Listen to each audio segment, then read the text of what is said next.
It's a nation that dominates a continent. Its people as diverse as the land. Brazil began in a quest for gold and struck it rich in ways unimagined. In this country, anything can be transformed. And while some ways of life never change, life in the city confronts Brazilians with a whole new set of challenges.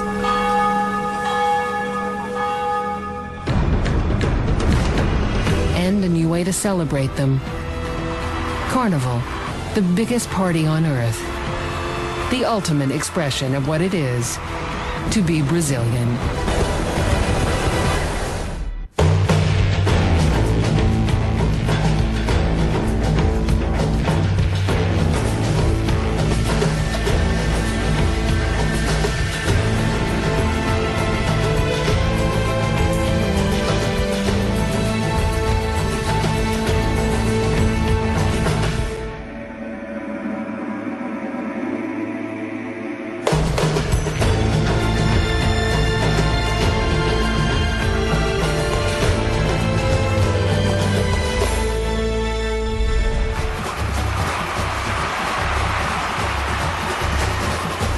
Brazil is home to the most famous party on the planet, Carnival.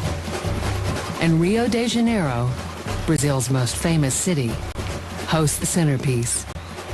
An extraordinary two-day parade that is truly the most amazing procession on earth.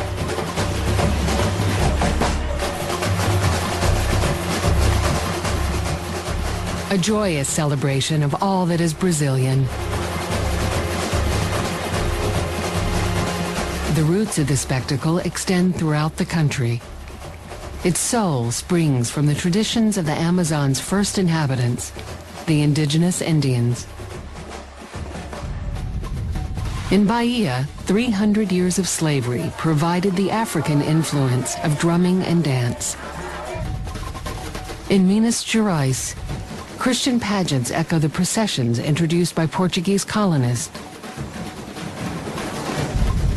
The daring and ambition that have made Sao Paulo the industrial engine of Brazil also drive Carnival, as does the ingenuity of a people who have carved a living from a wild and unpredictable river, and a love of the land and passion for their country which is unbridled.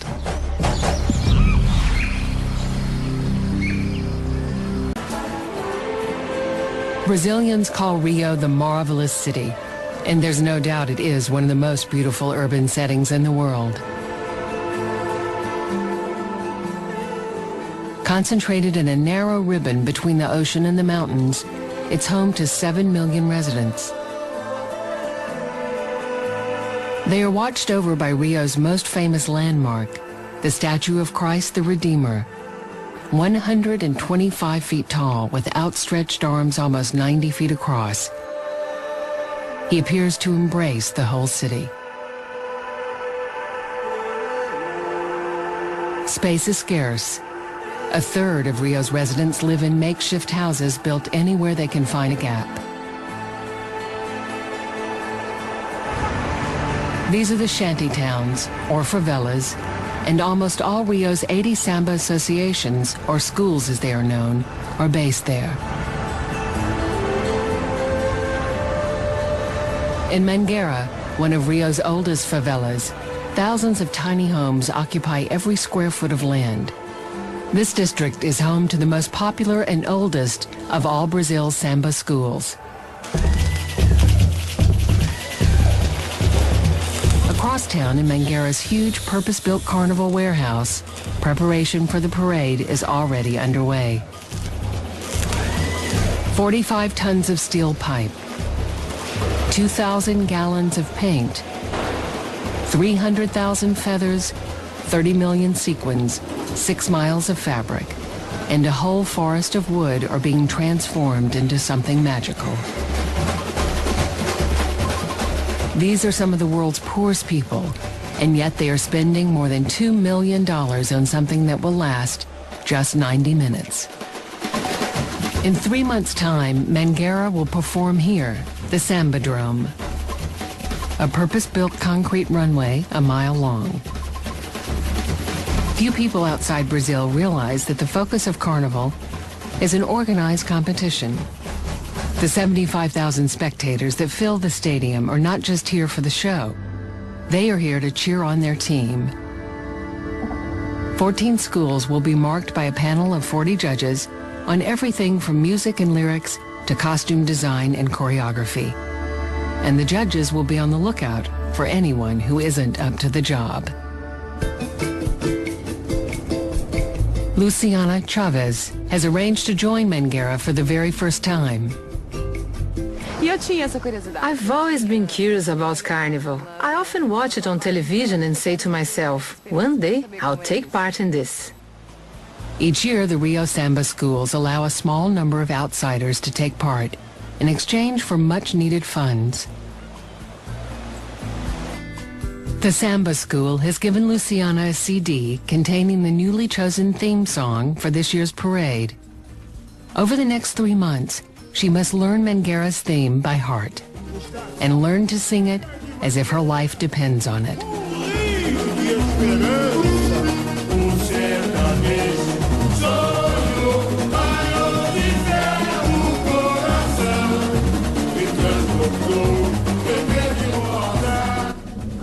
The song is in Portuguese. Brazil is the only country in the Americas that speaks it. All of Brazil's neighbors speak Spanish. Although the language was first introduced by the Portuguese in the 1500s, 3 centuries passed before it became the official national tongue. The Portuguese settlers also brought European religions and quickly set about converting the locals. Today, Brazil is the largest Catholic nation on earth, with more than 145 million believers. Luciana is Roman Catholic, she speaks Portuguese, and she's as Brazilian as they come. But to the tight-knit Rio Samba schools, anyone from outside the community is regarded as a foreigner.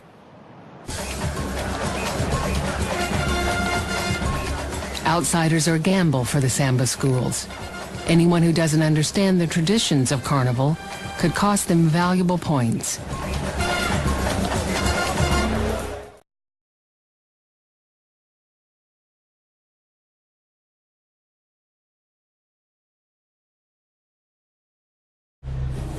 Every Saturday night in the run-up to Carnival, the Mangueira Samba Palace is filled with partygoers. Each has paid $10 for the chance to dance in an authentic samba hall. These sessions are also rehearsals for the parade, designed to get everybody in the community moving and singing together as one. Some find it more of a challenge than others.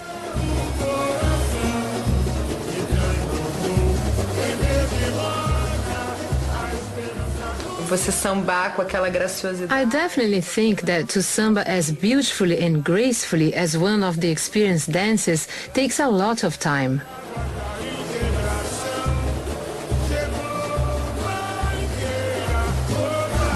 I don't know if I will ever achieve it. But over the next 2 months, Luciana practices. And practices.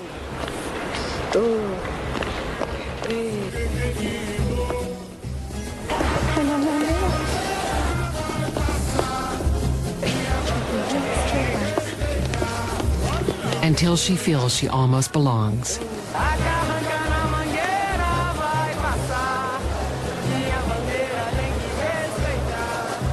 The word carnival comes from the Latin carnevale, meaning goodbye to meat.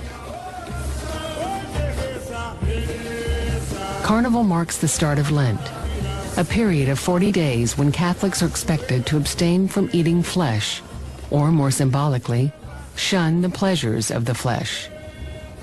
After 40 days of Lent, it is Easter. Half the distance of Laís's procession, but twice as daunting, the Sambadrome is being prepared for action. By this evening, 75,000 spectators will be spilling out of the multi-tiered stands that line the route.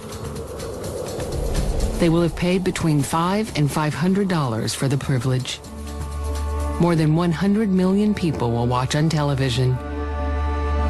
For Brazilians, it's the 4th of July and the Super Bowl rolled into one.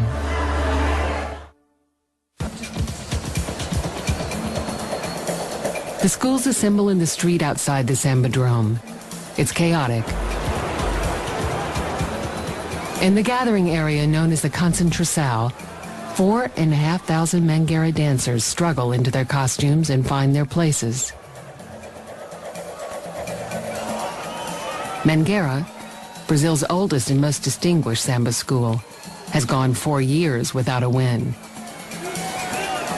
They have 90 minutes to turn it around. I'm feeling happy, full of adrenaline, full of emotion. And I know this is just the beginning.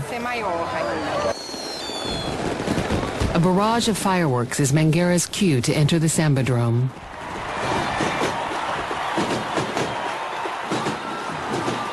The mass drums of the bateria launch into the deafening rhythm of samba. And then the tune that Luciana knows so well kicks in.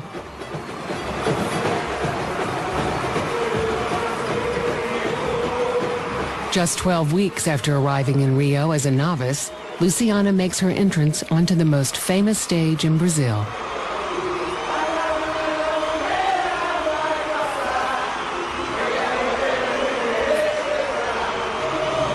Whatever happens, Luciana has to keep dancing, keep singing, and keep smiling. Not just for herself, but for the good of the entire school.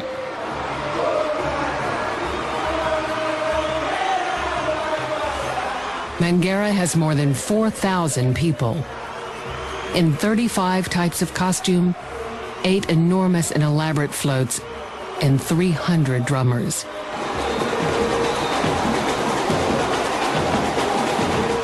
Yet from a distance, they look like a single pulsing organism. And this is just one school.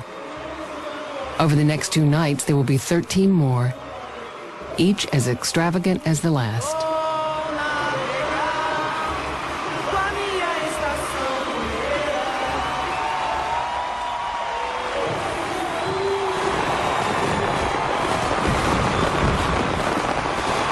As far as the crowd is concerned, that was a winning performance. Champions, they shout. Champions. For Luciana, it's a triumph. But as she finds herself back out in the street, it's hard to put her feelings into words. I'm so pleased I did it.